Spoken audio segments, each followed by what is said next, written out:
Good morning. मैं आप सभी का स्वागत करती हूँ नर्सिंग जोश में। मैं हूँ पूनम कुमारी। मैं आपको आज बहुत इंपॉर्टेंट टॉपिक पढ़ाने वाली हूँ, फार्माकोकाइनेटिक।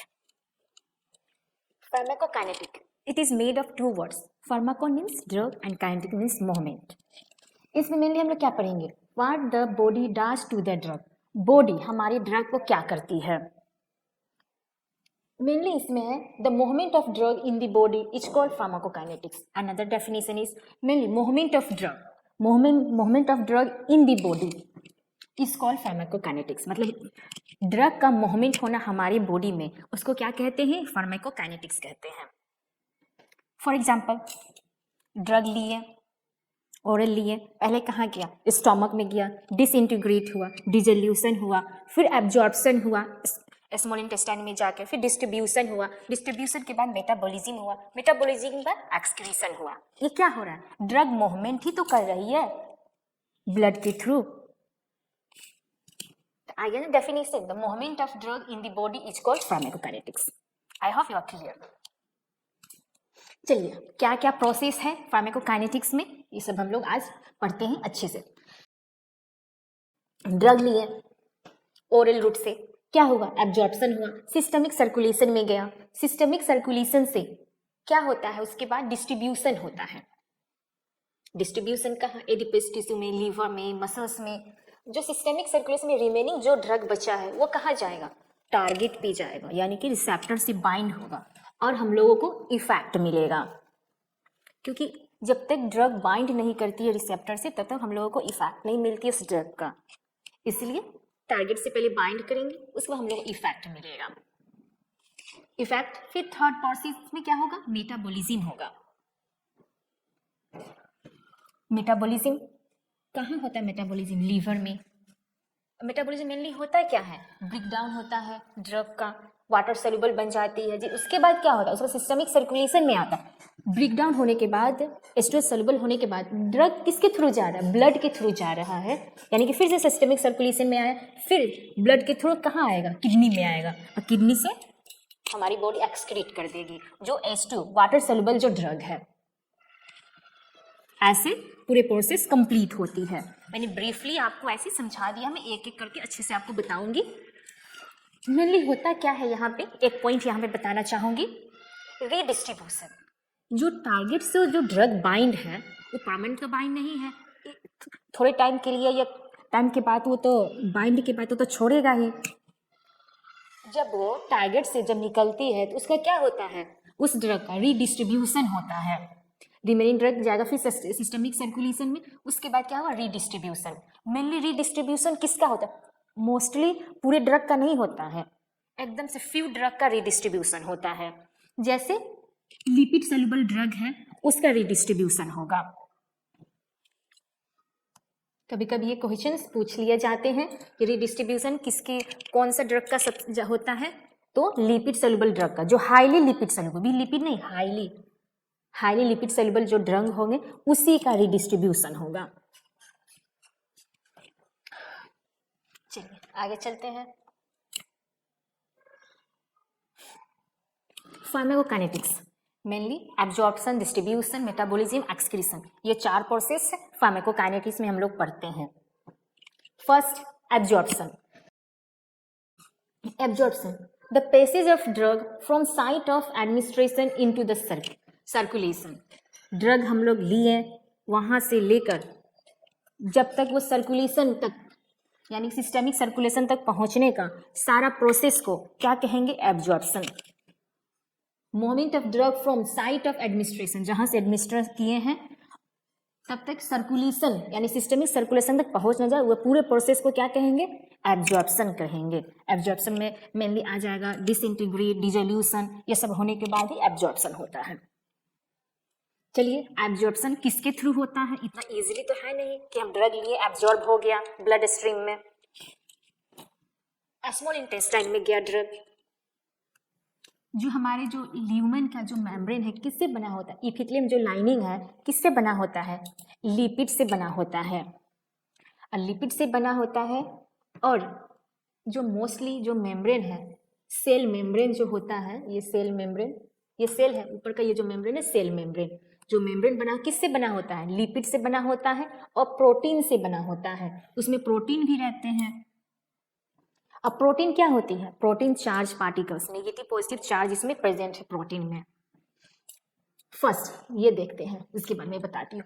अनआयोनाइज्ड ड्रग या नॉन पोलर या हाइड्रोफोबिक, जो अनआयोनाइज्ड, जो मोस्टली लिपिड सोल्यूबल ड्रग है, अनआयोनाइज्ड ड्रग, वो आसानी से इजीली पास हो जाएगा इस मेम्ब्रेन से। क्यों? क्योंकि जो ड्रग है अनआयोनाइज्ड है और मेनली ये बना क्या से है, लिपिड से बना हुआ है, तो इजीली ये पास हो जाता है लिपिड सोल्यूबल ड्रग। लेकिन यहीं पे जो आयोनाइज्ड ड्रग होते हैं, जो वाटर सोल्यूबल होते हैं, जो पोलर होते हैं या हाइड्रोफिलिक होते हैं, मेनली है आयोनाइज का मतलब क्या है, आयंस प्रेजेंट है, प्लस और माइनस, इसमें आयंस है, यानी कि चार्ज है ये आयोनाइज्ड। तो क्या करेगा ये, जो जब आयोनाइज्ड ड्रग इसके अंदर जाएगा तो ये प्रोटीन भी क्या है, चार्ज पार्टिकल्स हैं, charge, negative charge positive charge attract होगा, फिर पॉजिटिव नेगेटिव से होगा और इसको पास नहीं होगा और यहीं पे एक दूसरे से अटैच हो जाएगा। इसलिए आयोनाइज्ड ड्रग हमारी ये मेम्ब्रेन को पार नहीं कर पाती है और नॉट एब्जॉर्ब नहीं होती है। चलिए थोड़ा इसके बारे में थोड़ा डिटेल जाने। अनआयोनाइज्ड जो ड्रग है पास तो हो गई, लेकिन इसमें भी किसके थ्रू पास होगी, पैसिव डिफ्यूजन। 4 प्रोसेस होती हैं, passive diffusion, facilitated diffusion, active transport, pinocytosis, ये 4 होती है। मैं बताती हूँ। पहला पैसिव डिफ्यूजन, पैसिव डिफ्यूजन के थ्रू हमारी जो ड्रग है इस मेम्ब्रेन को पार करके ब्लड स्ट्रीम में आती है। पैसिव डिफ्यूजन में मेनली होता क्या है, higher concentration to lower concentration, इसलिए इसमें एनर्जी की नीड नहीं होती है। जब हाई है, हाई से लो हमको आने में कोई एनर्जी का खर्च होगा नहीं, ये इसीलिए पैसिव डिफ्यूजन में एटीपी का नीड नहीं होता है।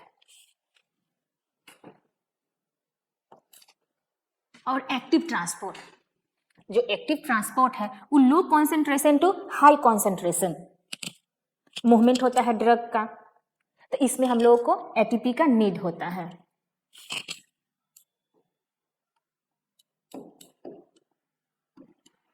ऐसे हमारे ड्रग इस प्रोसेस के थ्रू हमारी जो ड्रग है पास होती है, किसमें, ब्लड स्ट्रीम में पहुंचती है। चलिए, movement of drug from site of administrative systemic circulation is called absorption. This is also one of the definition of the absorption. की फैक्टर कौन सा फैक्टर है एब्जॉर्प्शन का, लिपिड सॉल्युबिलिटी, यानी कि अनआयोनाइज्ड ड्रग, मैंने बताया है अनआयोनाइज्ड ड्रग क्या है, मेनली जल्दी से एब्जॉर्ब हो जाती है। देखिए drug are lipid soluble absorb भाया किसके थ्रू, पैसिव डिफ्यूजन के थ्रू, और इसमें एटीपी की नीड नहीं होती है। आयोनाइज्ड, जो आयोनाइज्ड ड्रग है वो पास नहीं हो पाती है और पोरली एब्जॉर्ब है और एक्सक्रीट हो जाती है हमारी बॉडी से। यहाँ पे ये important, acidic drug absorb in stomach, mainly जो एसिडिक ड्रग होते हैं स्टोमक से एब्जॉर्प्शन होता है और जो बेसिक ड्रग है वो होता है स्मॉल इंटेस्टाइन से। ये दोनों बात प्लीज रिमेंबर इट। और आते हैं primary site of absorption. Primary जो साइट है एब्जॉर्प्शन का वो स्टोमक में तो होते हैं, किसका, एसिडिक ड्रग का, लेकिन मोस्ट ऑफ द ड्रग कहाँ होती है, तो स्मॉल इंटेस्टाइन। जब भी एग्जाम में पूछा जाए कि सबसे ज्यादा कहाँ एब्जॉर्प्शन होती है, primary site of the absorption, तो आप लोग इंटेस्टाइन कहेंगे। मेटाबॉलिज्म हल्का फुल्का लंग्स में भी होती है, स्मॉल इंटेस्टाइन में, लेकिन उस समय हम लोग क्या कहते हैं, प्राइमरी जो साइट है सबसे ज्यादा कहाँ होता है मेटाबॉलिज्म, तो लीवर में होता है। ठीक है, ये सब जो इंपॉर्टेंट बातें हैं मैं आपको साथ में बताते चल रही हूँ, जिससे आपको इजी हो जाए एग्जाम के लिए और आप लोग याद रखें।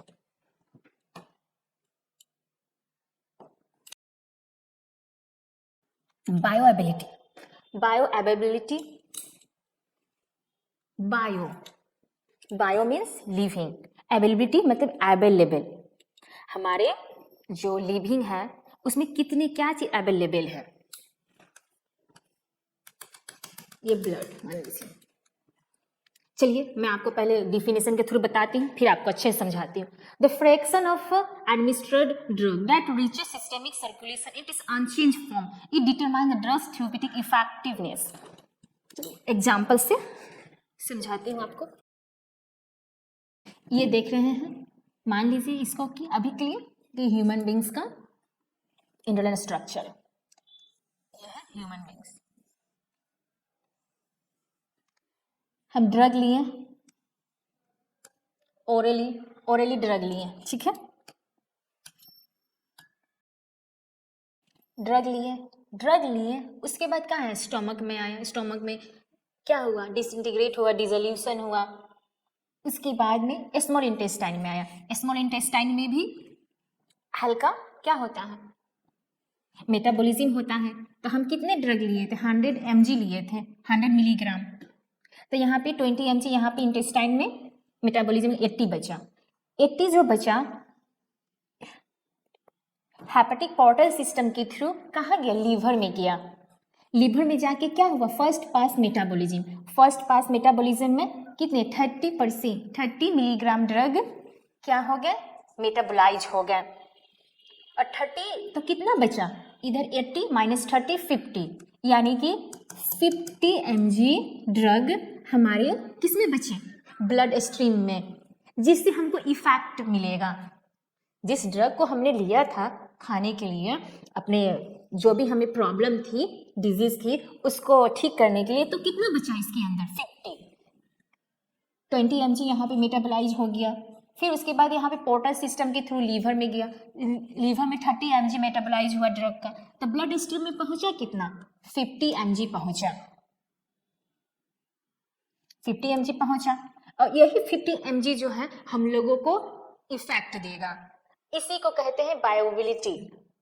Amount of drug present in the blood stream for the effect is called बायोबिलिटी। हमारे जो ब्लड स्ट्रीम में कितना ड्रग पहुंचा है, कितनी अमाउंट ऑफ ड्रग पहुंचा है जिससे हमको इफेक्ट मिलेगी, उसको बायोबिलिटी। बायो मीन्स क्या हो गया, लिविंग में कितने अवेलेबल है क्या, तो ड्रग जिससे हमको इफेक्ट मिलेगी, उसको कहेंगे बायोबिलिटी। The amount of drug present in the blood stream for the effect is called बायोबिलिटी। आया समझ में, कितनी अमाउंट ऑफ ड्रग हमारे ब्लड स्ट्रीम में पहुंच रही है जिससे हमको इफेक्ट मिलेगी, उसको कहेंगे बायोबिलिटी। ओके, मैंने आपको बहुत अच्छे से समझा दिया। आई होप आपको बायोबिलिटी अब कभी भी लाइफ में आप भूलेंगे नहीं। देखिए अब आपको ये डेफिनेशन समझ में आएगा। The fraction of administered drug, जितने हम फ्रैक्शन लिए थे, जितने ड्रग लिए थे, एडमिनिस्टर्ड किए थे, that reaches the systemic circulation में पहुंचना, in its unchange form it determine the drug therapeutic effectiveness. इसी से हमको थेरेप्यूटिक इफेक्ट मिलेगा, इसी को कहते हैं बायोबिलिटी। ओके, आगे चलते हैं। कौन सा फैक्टर्स हैं जो बायोबिलिटी को अफेक्ट करते हैं। पहला एब्जॉर्प्शन। देखिए एब्जॉर्प्शन में solid doses form, liquid doses form and parenteral. सबसे ज्यादा एब्जॉर्प्शन किसका होता है, जल्दी से हमारे ब्लड में कौन पहुंचता है, तो आईवी पहुंचता है। और जो ओरल है, जो ओरली हम लोग लेते हैं, उसमें मेनली होता क्या है, फर्स्ट पास मेटाबॉलिज्म होता है। First pass metabolism mainly drug का वेस्टेज हो जाता है, मेटाबोलाइज हो जाता है और हमारे ब्लड तक बहुत कम पहुंचते हैं drug. Mainly absorption depend on drug ability to cross the biological membrane. Drug के भी एबिलिटी पे डिपेंड करता है वो किस टाइप का ड्रग है। जैसे कि मान लीजिए लिक्विड है तो उसको डिसइंटीग्रेट होने का जरूरत नहीं पड़ेगा क्योंकि पहले से ही डिजोल्व फॉर्म में है, एब्जॉर्प्शन जल्दी हो जाएगी। और इन प्लेस ऑफ आप ओरली लेते हैं, टैबलेट लेते हैं, कैप्सूल लेते हैं, उसका एब्जॉर्प्शन होने में टाइम लगेगा क्योंकि उसको पहले डिसइंटीग्रेट होना पड़ेगा, फिर डिसोल्यूशन होना पड़ेगा। और मेनली जो ड्रग लिपिड सोल्यूबल ड्रग है वो एब्जॉर्प्शन उसका जल्दी होता है क्योंकि जो मेम्ब्रेन है वो लिपिड से बना हुआ है। और आगे फर्स्ट पास मेटाबॉलिज्म भी एब्जॉर्प्शन को इफेक्ट करता है। देखिए मेटाबॉलिज्म इन लीवर तो प्राइमरी साइट है, इंटेस्टाइन जो वाल है उसमें भी क्या होता है, मेटाबॉलिज्म भी होता है, थोड़ा हल्का होता है लेकिन होता है। Before enter the systemic circulation. देखिए जो नाइट्रोग्लिसरीन है उसका ओरल बायोबिलिटी, जब हम नाइट्रोग्लिसरीन लेते हैं तो ओरली आप लेते हैं, यानी कि टैबलेट के फॉर्म में लेते हैं या कैप्सूल या ओरल लेते हैं, तो क्या होगा उससे, पहले जाएगा स्टमक में डिसइंटीग्रेट होगा, डिसोल्यूशन होगा, फिर उसके बाद एब्जॉर्प्शन होगा, फिर क्या होगा, मेटाबॉलिज्म होगा। उससे होता क्या है, जब हम ओरली लेते हैं तो 10% और पूरा ड्रग मेटाबोलाइज हो जाता है, ओनली 10% हम लोगों को पहुंचता है ब्लड स्ट्रीम में। और इन प्लेस ऑफ वही हम नाइट्रोग्लिसरीन को सबलिंगुअल लेंगे, यानी कि टंग के नीचे लेंगे, बिलो द टंग, तो उसकी एबिलिटी बढ़ जाएगी, क्योंकि उसमें फर्स्ट पास मेटाबॉलिज्म नहीं होगी, क्योंकि फर्स्ट पास मेटाबॉलिज्म में ड्रग का बहुत सारा वेस्टेज हो गया है। इसीलिए देखिए 80% बायोबिलिटी मिलती है किसमें, सबलिंगुअल में, सेम ड्रग का। देखिए नाइट्रोग्लिसरीन ओरली लिए तो बस 10% पहुंचा, लेकिन जब हम सबलिंगुअल लेंगे तो 80% हमारे ब्लड स्ट्रीम में पहुंचेगा, सिस्टमिक सर्कुलेशन में।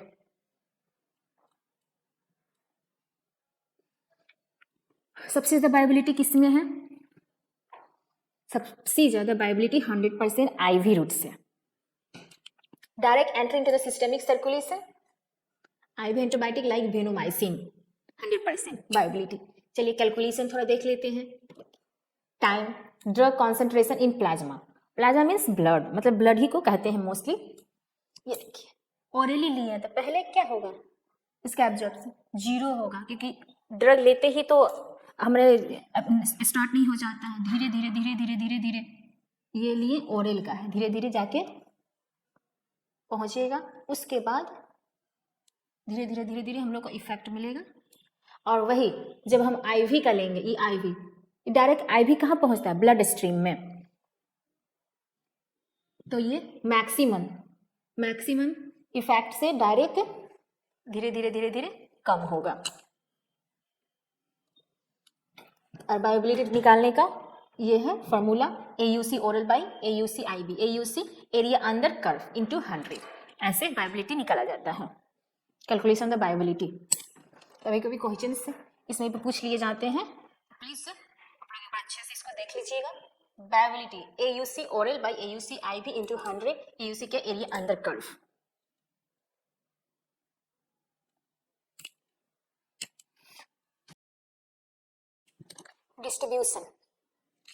डिस्ट्रीब्यूशन का मतलब होती है बांटना, डिस्ट्रीब्यूट करना।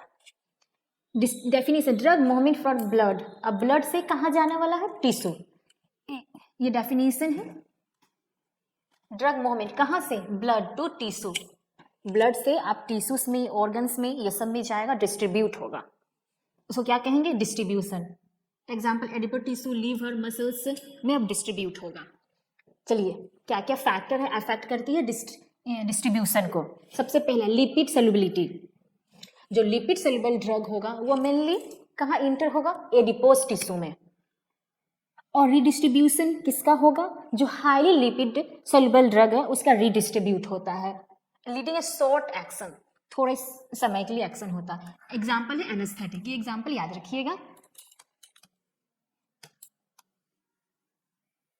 मेनली रिडिस्ट्रीब्यूशन किसका होता है, जिसका हाईली लिपिड सोल्युबल ड्रग है, हाई लिपिड सोल्युबल ड्रग है, उसका रिडिस्ट्रीब्यूशन होता है। चलिए अब हम लोग देखते हैं AVD, apparent volume of distribution, apparent volume of distribution. और मेनली कभी कभी एग्जाम में पूछ लिए जाते हैं कि इसका अपेरेंट वॉल्यूम ऑफ डिस्ट्रीब्यूशन या का यूनिट क्या होता है, तो लीटर होता है। जब हाई वॉल्यूम ऑफ डिस्ट्रीब्यूशन होगा, हाई वॉल्यूम ऑफ डिस्ट्रीब्यूशन होगा ड्रग का, तो कहाँ जाएगा, ड्रग ऑर्गन में जाएगी और टिश्यूज में जाएगी, ऑर्गन में टिश्यूज में। ये है मान लीजिए ये बॉडी है, ये बॉडी है, ये हमारे इंट्रावेस्कुलर कंपार्टमेंट है, ये एक्स्ट्रावेस्कुलर कंपार्टमेंट है। जब हाई वॉल्यूम ऑफ डिस्ट्रीब्यूशन होगा, हाई वॉल्यूम ऑफ डिस्ट्रीब्यूशन, उसमें क्या होगा, ड्रग कहाँ जाएगी, ड्रग जाएगी एक्स्ट्रावेस्कुलर कंपार्टमेंट में, यानी कि ऑर्गन्स में, टिश्यूज में जाएगी। जब क्या होगा, हाई वॉल्यूम होगा, हाई वॉल्यूम ऑफ डिस्ट्रीब्यूशन, तो कहाँ जाएगी? एक्स्ट्रा वेस्कुलर कंपार्टमेंट में। Low volume of distribution, low volume of distribution होगा तो ड्रग कहाँ रहेगी, कहाँ पहुंचेगी? ये इंट्रावेस्कुलर कंपार्टमेंट यानी कि प्लाज्मा में, प्लाज्मा यानी कि ब्लड में लो वॉल्यूम ऑफ डिस्ट्रीब्यूशन होगा तो कहाँ पहुंचेगी? Intravascular compartment. मोस्टली ये question low volume of distribution drug कहाँ पहुंचती है, वेरी रिच, तब क्या कहेंगे? प्लाज्मा, यानी कि इंट्रावेस्कुलर, इंट्रा यानी प्लाज्मा में, ब्लड में, intravascular compartment. Calculation of apparent volume of distribution, अब कैलकुलेट करें, कैसे करेंगे? ए भी D, D by C, D क्या है? Dose of the drug, C concentration of at time in plasma, concentration in plasma at time 0, dose of the drug, मान लीजिए डोज ऑफ द ड्रग हमें निकालना है तो क्या करेंगे? Apparent volume of distribution into concentration in plasma concentration, किसमें concentration कितना है? प्लाज्मा, प्लाज्मा में। ऐसे हम लोग कैलकुलेट करेंगे एवीडी का। अब जानते हैं आगे लोडिंग डोज क्या है। मेनली एक बात बता दूं, हमको जो इफेक्ट मिलती है ये ब्लड में जाने के बाद हम लोगों को ज़्यादा इफेक्ट मिलता है, क्योंकि जब तक ड्रग ब्लड में नहीं जाएगी तब तक हम लोग को इफेक्ट नहीं मिलता है। लोडिंग डोज, लोडिंग डोज क्या है? It is the high dose of drug given for the drug with high volume of distribution to maintain a specific plasma concentration. चलिए समझाते हैं। जैसे ही हम डोज ऑफ द ड्रग को बढ़ाएंगे, यहाँ पे क्या बोल रहा है? It is a high dose of drug, बढ़ाएंगे तो क्या बढ़ेगा? ये तो CO जो है कॉन्सेंट्रेशन कांस्टेंट है, तो क्या बढ़ेगा? एपरेंट वॉल्यूम ऑफ डिस्ट्रीब्यूशन बढ़ेगा। एक टाइम आएगा कि ये सेचुरेट हो जाएगा, सेचुरेट होने के बाद क्या होगा? ये कॉन्सेंट्रेशन जो है इन प्लाज्मा ये भी बढ़ने लगेगा, बढ़ेगा। इसी को हम लोग बढ़ाने के लिए क्या बढ़ाते हैं? डोज को बढ़ा रहे हैं। It is the high dose of drug given for the drug with high, जिससे क्या होगा? हाई होगा वॉल्यूम ऑफ डिस्ट्रीब्यूशन, जिससे क्या मेंटेन होगा? Specific plasma concentration, plasma concentration उसके बाद बढ़ जाएगी। किसके? उसी को कहते हैं लोडिंग डोज, यानी कि डोज को बढ़ाना, किसको मेंटेन करने के लिए? ये प्लाज्मा कंसंट्रेशन में ड्रग को मेंटेन करने के लिए। इसका एम क्या है? लोडिंग डोज को बढ़ाने का, to attain high plasma concentration in short time, plasma concentration short time में बढ़ जाए, ड्रग प्लाज्मा कॉन्सेंट्रेशन में आ जाए इन शॉर्ट टाइम में, जिससे हमको इफेक्ट मिले। आया समझ में? लोडिंग डोज को बस यही समझिए कि किसका बढ़ा रहे हैं हम? डोज ऑफ द ड्रग बढ़ा रहे हैं, जिससे अपरेंट वॉल्यूम डिस्ट्रीब्यूशन बढ़ रहा है। एक टाइम आगे सेचुरेट हो जाएगा, सेचुरेट होने के बाद ये कॉन्सेंट्रेशन बढ़ जाएगी, क्योंकि हमको इसको बढ़ाना है ना, इसलिए हम लोग डोज देते हैं, लोडिंग डोज। इसका एम ही है किसको? शॉर्ट टाइम में हम प्लाज्मा कंसंट्रेशन को बढ़ा दें।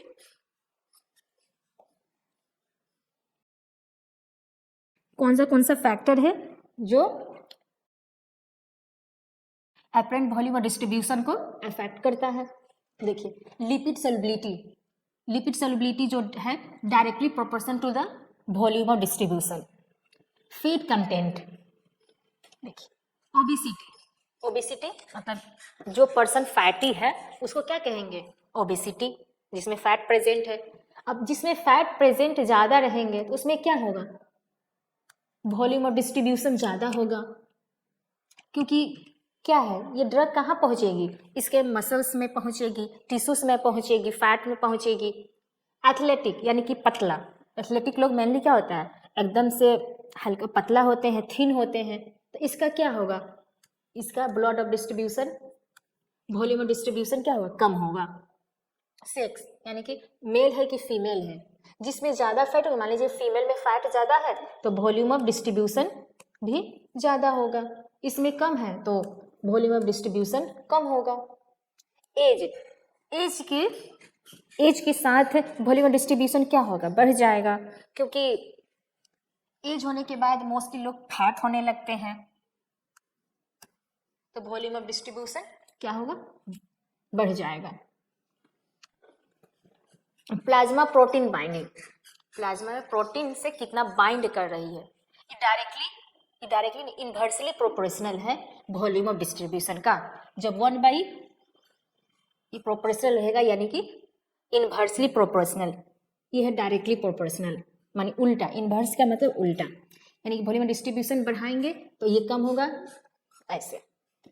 स्पेसिफिक टिश्यू बाइंडिंग मतलब टिश्यू को, कौन से ऐसे टिश्यू जिसको बाइंड करने में उसको मतलब कि अच्छा लग रहा है, स्पेसिफिक, एकदम स्पेसिफिक टिश्यू बाइंडिंग। जैसे डिजक्सिन है, डिजक्सिन क्या करता है, स्केलेटल मसल से बाइंड करने में जल्दी से बाइंड हो जाती है, इसलिए specific tissue binding, specific tissue से ड्रग को बाइंड होना। कॉर्मोबिटिस, कोमोर्बिडिटीज, कोमोर्बिडिटीज, मोर्बिडिटीज मतलब हैविंग ए डिजीज है, दो जो डिजीज है कोमोर्बिडिटीज, कोमोर्बिडिटीज, एक है लीवर फेलियर, एक है रीनल फेलियर। जब हमको कोई डिजीज होती है उसमें क्या होता है, वॉल्यूम ऑफ डिस्ट्रीब्यूशन बढ़ जाता है, इसमें लीवर फेलियर है, लीवर फेलियर में क्या हुआ है, blood of distribution, volume of distribution बढ़ गया है। रेनल फेलियर में भी वॉल्यूम ऑफ डिस्ट्रीब्यूशन बढ़ जाएगा क्योंकि डिजीज कंडीशन है। मोर्बिडिटीज का मतलब ही होता है disease condition, having a disease. Comorbidities यानी कि दो यहाँ पे दिया हुआ है डिजीज का, इसे comorbidities. Plasma protein binding, albumin, albumin से जितने एसिडिक ड्रग है वो बाइंड होंगे, alpha acid glycoprotein basic drug bind होंगे। अब आते हैं most important topic, metabolism. What is metabolism? Metabolism, complex molecules converted into simple molecules is called metabolism. Metabolism में दो टाइप्स के होते हैं, कैटाबॉलिज्म, एनाबॉलिज्म। चलिए कैटाबॉलिज्म एनाबॉलिज्म बायोकेमिस्ट्री में पढ़ेंगे। यहाँ पे पढ़ते हैं हम लोग ड्रग का मेटाबॉलिज्म। ड्रग का मेटाबॉलिज्म भी होना इंपॉर्टेंट है। फेज 1, इसमें कितने फेज है, फेज 1 एंड फेज 2। फेज 1 में मेनली होता क्या है, ड्रग ब्रेकडाउन होते हैं, ब्रेकडाउन होने के बाद, ब्रेकडाउन यानी कि टूटना, छोटे छोटे पार्टिकल्स में टूटना, ब्रेकडाउन होना, उसके बाद ड्रग इनएक्टिवेट हो जाता है। ड्रग इनएक्टिवेट किस में हो जाता है, फेज 1 में। दो बातें होती हैं, पहले ड्रग का ब्रेकडाउन होगा, ब्रेकडाउन होने के बाद क्या होगा, वो इनएक्टिवेट हो जाएगा, मतलब इनएक्टिव हो जाएगा। लेकिन हर चीज में एक्सेप्शन होती है, यहाँ भी एक्सेप्शन है। प्रोड्रग, जो प्रोड्रग होती है वो पहले से इनएक्टिव रहती है और जब मेटाबोलाइज होगा, मेटाबॉलिज्म होगी तो वो एक्टिवेट होगा। कौन सा केस में, तो प्रोड्रग में। प्रोड्रग पहले क्या था, इनएक्टिवेट यानी कि इनएक्टिव था, वो पहले से इनएक्टिव था, लेकिन हम लोग फेज 1 में क्या करा रहे थे, इनएक्टिव करा रहे थे। लेकिन एक्सेप्शन में प्रोड्रग है जो पहले से इनएक्टिव है, मेटाबॉलिज्म होने के बाद एक्टिव हो जाता है। एग्जाम्पल, ऑल एक इनहिबिटर, जितने एक इनहिबिटर है, ACEs एक इनहिबिटर, एक्सेप्ट कैप्टोप्रिल, लिस्नोप्रिल। ये एग्जाम में आने का चांसेस है। कैसे, क्योंकि देखिए एक्सेप्शन जो होते हैं उससे क्वेश्चंस आते हैं। ऑल एक इनहिबिटर तो है प्रोड्रग, बट लेकिन एक्सेप्ट कैप्टोप्रिल और लिस्नोप्रिल वो क्या है, नॉर्मल ड्रग जैसा है। ये सब, ये दोनों को छोड़ के सब इनएक्टिवेट है और मेटाबॉलिज्म होगा तो एक्टिवेट होगा। ओके, यहाँ आया समझ में, ये दोनों को छोड़कर कैप्टोप्रिल, लिस्नोप्रिल। एक all elk inhibitor, levodopa, acyclovir, ये सब क्या है, ये सब प्रो ड्रग है, इनएक्टिव ड्रग है। जो मेटाबॉलिज्म होंगे तभी एक्टिव होगा, तभी हम लोग को इफेक्ट मिलेगा। यानी कि हम लोग मेटाबॉलिज्म में क्या क्या देखने, एक तो ड्रग इनएक्टिव में भी होता है और जो इनएक्टिव है उसको एक्टिव में भी कन्वर्ट करते हैं मेटाबॉलिज्म में। चलिए यहाँ फेज 2, फेज 2 में जो इनएक्टिव ड्रग है, यहाँ पे इनएक्टिव ड्रग में क्या होता है, इनएक्टिव जो ड्रग है उसमें एक फंक्शनल ग्रुप ऐड होती है। ऐड होने के बाद जब फेज 2 में आता है, इसमें जो कंजुगेट है, कंजुगेट क्या है, कंजुगेट कंपाउंड है, केमिकल कंपाउंड, इसके साथ में क्या करती है, बाइंड हो जाती है। बाइंड होने के बाद, और कंजुगेट है क्या, कंजुगेट चार्ज्ड है, चार्ज पार्टिकल्स यानी कि चार्ज कंपाउंड है जो पूरे कंपाउंड को चार्ज्ड में कन्वर्ट कर देती है, जिससे ड्रग चार्ज हो जाता है और ये आयोनाइज्ड हो जाता है, और आयोनाइज्ड होने के बाद वाटर सोल्यूबल हो जाता है, और वाटर सोल्यूबल होने के बाद हमारे किडनी से वो एक्सक्रीट हो जाएंगे। आया यहाँ देखिए, फर्स्ट फेज में क्या होगा, ड्रग इनएक्टिवेट होगा और फंक्शनल ग्रुप एक ऐड होगा, और फंक्शनल ग्रुप ऐड होने के बाद फेज 2 में कंजुगेट होंगे, जो केमिकल कंपाउंड है वो चार्ज्ड है, जो सारे कंपाउंड को चार्ज में आयोनाइज्ड कर देते हैं, और ड्रग को आयोनाइज्ड हो गया तो वो वाटर सोल्यूबल हो गया और हमारे बॉडी से एक्सक्रीट हो जाएगी। आया मेटाबॉलिज्म यहाँ समझ में। फर्स्ट फेज में क्या होगा, ड्रग ब्रेक डाउन हो रहा है, ड्रग का इनएक्टिवेट हो रहा है, और फेज 2 में जो इनएक्टिवेट जो ड्रग है उसमें फंक्शनल ग्रुप ऐड हो रही है, और फेज 2 में आकर कंजुगेट से यहाँ पे बाइंड हो रही है, बाइंड होने के बाद आयोनाइज्ड हो जा रही है, होने के बाद ये वाटर सोल्यूबल और हमारे बॉडी से एक्सक्रीट हो जाएंगी। Reaction, reaction of metabolism. Reaction क्या क्या रिएक्शन है मेटाबॉलिज्म में, चलिए जानते हैं। फेज 1 का reaction, oxidation, reduction, cyclization, aromatic, aliphatic, hydroxylation, deamination. Oxidation, reduction, cyclization, aromatic, aliphatic hydroxylation, aromatic hydroxylation, deamination. और फेज 2 में ग्लूक्यूरोनाइडेशन, ग्लूटाथियोनेशन, ग्लाइसिनेशन, एसाइलेशन, मिथाइलेशन, सल्फोसन। ये सब क्या है, फेज 2 का रिएक्शंस है। देखिए फेज 1 में जो रिएक्शन हो रहे हैं, तो रिएक्शन करने वाले कोई होना चाहिए। जो एंजाइम है CYP450 वो रिएक्शन को कज करवाते हैं, और ये CYP450 जो एंजाइम है वो कहाँ प्रेजेंट है, माइक्रोसोमल एंजाइम, माइक्रोसोम में प्रेजेंट है। और वो माइक्रोसोमल एंजाइम कहाँ प्रेजेंट है, देखिए यहां समझिए। फेज 1 को कौन सा है एंजाइम, CYP450 माइक्रोसोमल एंजाइम, जो कहाँ प्रेजेंट है, एंडोप्लाज्मिक रेटिकुलम में प्रेजेंट है। कौन सा माइक्रोसोमल एंजाइम, CYP450।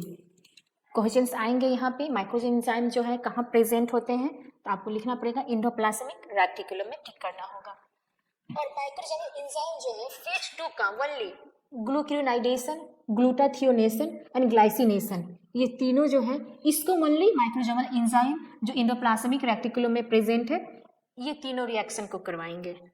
बट यहाँ पे नॉन माइक्रोसोमल एंजाइम, माइटोकॉन्ड्रिया, देखिए नॉन माइक्रोसोमल एंजाइम जो है वो कहाँ प्रेजेंट होते हैं, माइटोकॉन्ड्रिया में। एसाइलेशन, मिथाइलेशन, सल्फोनेशन उसको कौन करवाएंगे, नॉन माइक्रोसोमल एंजाइम इसको करवाएंगे, और जो कहाँ प्रेजेंट है, माइटोकॉन्ड्रिया में।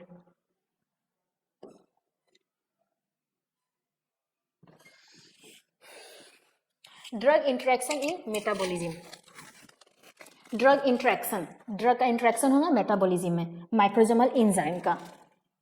इंड्यूसन, इंडक्शन एंड इनहिबिशन, चलिए उससे पहले एक चीज बता देती हूँ।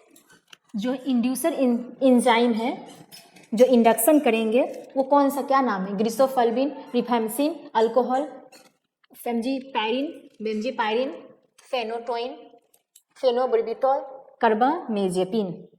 और एंजाइम इनहिबिटर जो इनहिबिट करेगा, आइसोनियाजिड, क्यूनिडाइन, सिमिटिडिन, सिप्रोफ्लॉक्सासिन, रिट्रोकोनाजोल, वल्पापोरेट, इराइथ्रोमाइसिन, ये सब है एंजाइम के इंड्यूसर और इनहिबिटर। अब यहाँ पढ़ते हैं, देखिए यहाँ पे कैसे ड्रग इंटरेक्ट करते हैं माइक्रोसोमल एंजाइम से और क्या होता है। ड्रग ए लिए हम, ड्रग ए कितना का है, 100 mg का है, ये मेटाबोलाइज हुआ तो 10 mg का हो गया। कितने माइक्रोसोमल एंजाइम इसको किए, 10 माइक्रोसोमल एंजाइम इसको मेटाबोलाइज किए और 10 mg हमारे ब्लड स्ट्रीम में पहुंचा, यानी कि सिस्टमिक सर्कुलेशन में। जब हम इंडक्शन करवाते हैं यानी कि ड्रग बी देते हैं, तो इसमें क्या होगा, इंड्यूसन यानी कि बढ़ा देना, इंक्रीज कर देना। ड्रग बी में 50 एंजाइम्स अब इसको मेटाबोलाइज कर रहा है, 50 एंजाइम्स, जिससे क्या होगा 50, यहाँ तो 10 किया था तो हमको कितना मिला, 10 माइक्रोसोमल एंजाइम, तो 10 mg। अब ये 50 एंजाइम कर रहा है 100 मिलीग्राम ड्रग को, 2 mg हमारे ब्लड स्ट्रीम में आया, जो कोई इफेक्ट हम लोगों को नहीं मिलेगा। ड्रग फेलियर भी हो सकता है, यानी कोई इफेक्ट मिलेगा ही नहीं, तो ड्रग तो फेल हो ही गया ज़्यादा एंजाइम्स का आने से, इंडक्शन होने से। चलिए ये एक केस हुआ। इनहिबिशन यानी कि इनहिबिट, यही ड्रग ए जो है पहले 10 माइक्रो एंजाइम से मेटाबोलाइज हो रहा था, तो कितना मिला 10 mg हमारे ब्लड स्ट्रीम में पहुंचा। अब इनहिबिटर जो इनहिबिटर जो एंजाइम थे ड्रग बी, चलिए ड्रग बी वहां लिए, ड्रग ए, और ये क्या किया, ये जो है 20 mg, देखिए यहाँ पे आप समझिए, ये माइक्रोजोमल एंजाइम जो ये इनहिबिटर है, ये इनहिबिट कर दिया। पहले तो 10 माइक्रोजोमल एंजाइम से ये हो रहा था मेटाबोलाइज, अब ये 5 को इनहिबिट कर दिया, रोक दिया। अब ब्लड स्ट्रीम में कितना पहुंचेगा, 20 mg पहुंचेगा, जिससे क्या हो सकता है, हम लोग को ड्रग की टॉक्सिसिटी हो सकती है। हम लोग को ब्लड में पहुंचा था 10 लेकिन पहुंच गया 20, और इसमें पहुंचना था 10 तो इसमें पहुंच गया 2 mg, यहाँ ड्रग फेलियर हो गया, यहाँ ड्रग टॉक्सिसिटी हो जाएगी। यहाँ आया समझ में? जहाँ भी आपको नहीं समझ में आए प्लीज़ हम मुझे कमेंट्स कीजिएगा, मैं फिर से दोबारा आप लोगों को समझा दूंगी, क्योंकि ये सब टॉपिक थोड़ा कॉम्प्लिकेटेड टॉपिक होते हैं। अब आते हैं एक्सक्रीशन। एक्सक्रीशन क्या है? Drug are excreted from the body after being converted into water soluble metabolites while some are eliminated directly without metabolism। Drug excrete होता है जब वो वाटर सॉल्युबल में कन्वर्ट हो जाता है, तो हमारे बॉडी से यूरिन के थ्रू पास आउट हो जाता है। और कोई कोई ड्रग ऐसा है विदाउट मेटाबॉलिज्म के भी नहीं होने से भी वो पास आउट हो जाते हैं। इसमें यही लिखा है, drug excreted from the body after being converted, यानी कहाँ कन्वर्ट होगा, लिवर कन्वर्ट कर दिया है मेटाबॉलिज्म के थ्रू, जिससे क्या होगा, वाटर सोल्यूबल हो गया और हमारे बॉडी से एलिमिनेट होगा। कोई कोई ड्रग ऐसा भी है जो मेटाबॉलिज्म नहीं होने से भी पास आउट हो जाती हैं। ड्रग एक्सक्रीशन,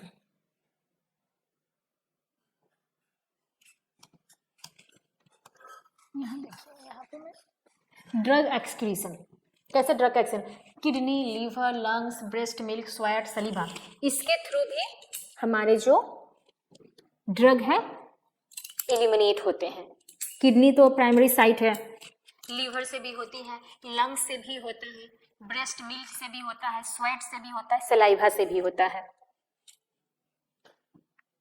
मैकेनिज्म देखिए, ग्लोमेरुलर जो फिल्ट्रेशन है, ग्लोमेरुलर फिल्ट्रेशन के थ्रू 20% हमारी इलिमिनेट होते हैं, ओनली क्या, फ्री ड्रग।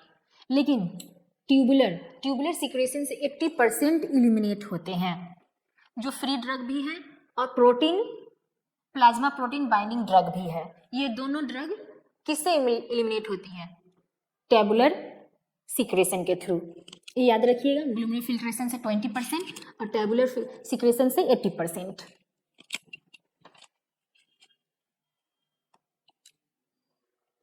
अब हम कैलकुलेशन करते हैं, रेट ऑफ ड्रग एलिमिनेशन। देखिए, plasma concentration into clearance, plasma concentration का यूनिट क्या होती है, प्लाज्मा, mg/ml, फिर क्लियरेंस का ml/आवर। mg से ये mg कट गया, देखिए mg, ये है ml इंटू ml/आवर, ये ml कट गया, mg/आवर।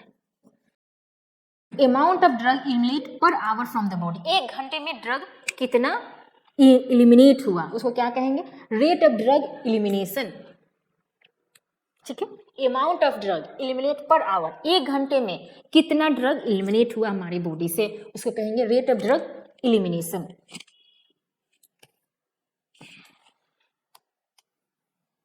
Maintenance dose, plasma concentration into clearance into time. ये कभी कभी ये क्वेश्चन पूछ लिए जाते हैं, तो इसका फॉर्मूला याद रखिएगा। अब आगा हाफ लाइफ क्या है, हाफ लाइफ आप लोग बहुत सुनते होंगे फार्माकोलॉजी में। आज चलिए आप लोगों को हम अच्छे से समझाते हैं। Half life, it is a time taken for the drug to decrease it plasma concentration 50%। मान लीजिए हम लोग 100 mg ड्रग लिए हैं और ये हो गया 50 mg। ये 100 से 50 mg हाफ होने में जितना जो टाइम लगा है उसको कहेंगे हाफ लाइफ। आए समझ में? ड्रग का हाफ होने में, यानी कि यहाँ पर 200 रहता तो 100 होने में, उसके हाफ होने में कितना टाइम लगा उसी को कहेंगे half life. Okay, to complete the remove of drug, हमारी बॉडी से ड्रग को रिमूव होने में कितना हाफ लाइफ लगता है? तो 4 to 5 हाफ लाइफ। ये क्वेश्चन इसमें से आते हैं कि हमारी बॉडी से ड्रग को एलिमिनेट होने में कितने हाफ लाइफ लगते हैं, तो आप प्लीज याद रखिए 4 to 5 half life, 4 to 5 T half. ये क्वेश्चंस आते हैं, please remember. Kinetic drug elimination, zero order and first order. हम लोग केमिस्ट्री में 12th में पढ़ते हैं first order reaction and zero order. Kinetics में देखिए rate of drug elimination, plasma concentration जब जीरो ऑर्डर होगा तो इसमें हम लोग इसको जीरो करते हैं इनटू क्लियरेंस। जब किसी का भी ऊपर में जीरो लगा रहे, इसका मतलब क्या है? ये पूरा टर्म 1 हो जाता है। ये तो हम लोग बचपन में पढ़े हुए हैं, इसीलिए 1 हो गया। 1 इंटू कॉन्स्टेंट, यानी कि जीरो ऑर्डर में amount of drug eliminated per hour from the body is constant, मतलब कि अमाउंट ऑफ ड्रग एलिमिनेट जो हो रहा है पर आवर वो क्या है? कांस्टेंट है। 1 घंटे में 20, तो फिर 2 घंटे में फिर दूसरा के आवर में 20, ऐसे करके कांस्टेंट वे में वो ड्रग एलिमिनेट होगा। अब आते हैं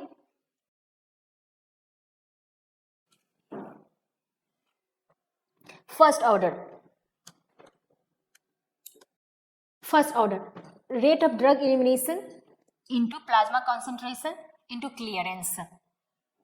क्लियरेंस यहाँ भी कांस्टेंट है, डोज कांस्टेंट पे, इसको भी कांस्टेंट में रखें। RDE PC, जब हम 1 लेते हैं ये पूरा क्या हो जाता है? 1 हो जाता है PC इंटू क्लियरेंस, यानी कि rate of drug elimination is directly proportional to the plasma concentration.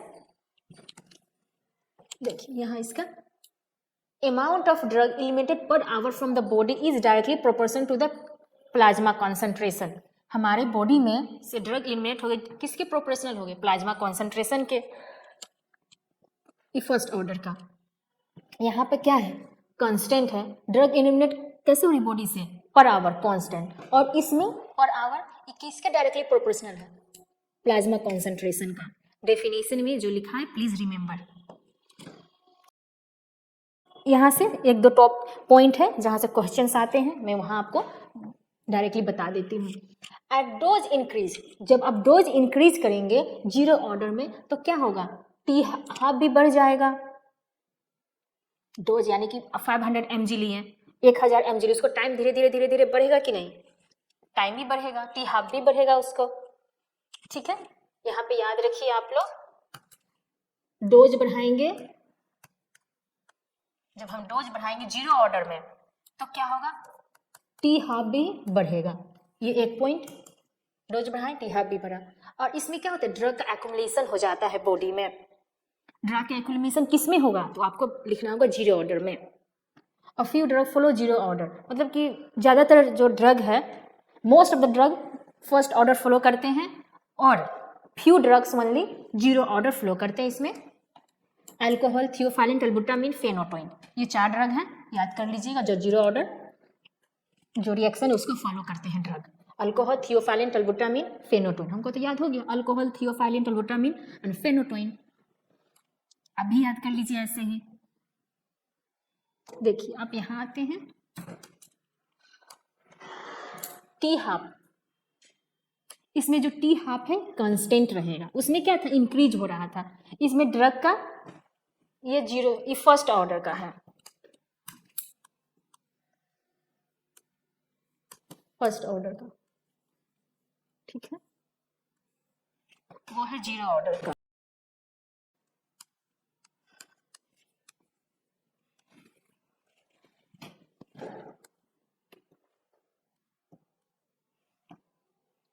Most of the drug flow first order.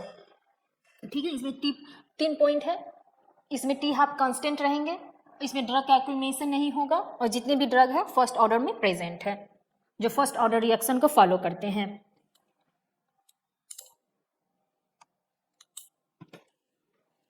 I hope आप सभी को समझ में आया होगा। Thank you. अगला टॉपिक हम पढ़ेंगे पैरासिम्पैथेटिक।